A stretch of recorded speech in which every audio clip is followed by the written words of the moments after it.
इस तरह के क्वेश्चन कंपटीशन एग्जामिनेशन में पूछे जाते हैं। एक दीवार जिसकी लंबाई 24 मीटर है, ऊंचाई 8 मीटर है और चौड़ाई 60 मीटर है।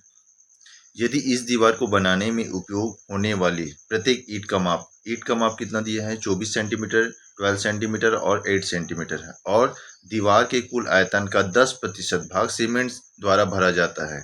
तो बताइए इस दीवार को बनाने में कुल कितने ईंटों की आवश्यकता होगी। तो सबसे पहले हम निकालते हैं दीवार का वॉल्यूम। अगर हम दीवार का वॉल्यूम निकालते हैं, दीवार का वॉल्यूम, तो वॉल्यूम किस में हो गया? क्यूब में हो जाएगा। वॉल्यूम क्यूब हो जाएगा तो दीवार का वॉल्यूम क्या दिया है? हमको दिया है 24, 8 और 60। ये किस में दिया है? मीटर में दिया है। तो इसका टोटल वैल्यू हो जाएगा 11520 मीटर क्यूब। अब हमको पता है कि 10% किससे? सीमेंट से। तो 90% किससे भरा जाएगा? आपका ईंट से भरा जाएगा। तो 90% के लिए क्या आ गया? इसका 90% निकाल देते हैं। इसका 11520 का 90% कितना हो जाएगा? इसका 90% होगा 10368 मीटर क्यूब। अब एक ईंट का वैल्यू कितना है? एक ईंट का वैल्यू, वॉल्यूम जो है, वॉल्यूम कितना है? तो ईंट का वॉल्यूम क्यूब में, ये भी क्यूब में आ जाएगा। तो वॉल्यूम निकालने के लिए क्या करते हैं हम लोग?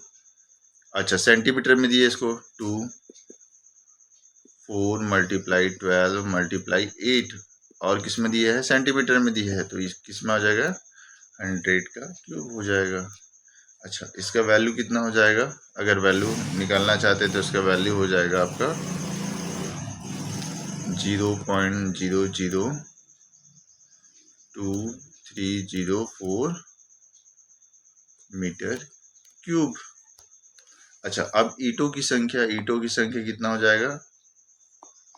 ईंटों की संख्या, फाइनली हम ईंटों की संख्या निकालते हैं कितना आया था उसमें। तो ईंटों की संख्या के लिए सबसे पहले कितना भरना है? हमको 90% डालना था। 368 हो जाएगा, है ना। और हमारा वॉल्यूम कितना निकला था ईंट का? ईंट का वॉल्यूम निकला था 0.0022304। तो अगर हम इसको डायरेक्ट अगर सॉल्व करते हैं तो अप्रोक्सीमेटली आता है 4,50,000 ईंटों की हमको जरूरत पड़ने वाली है। तो इसका फाइनल आंसर हो जाएगा 4,50,000 हमें ईंटों की जरूरत पड़ेगी। चैनल को सब्सक्राइब करना बिल्कुल ना भूलें।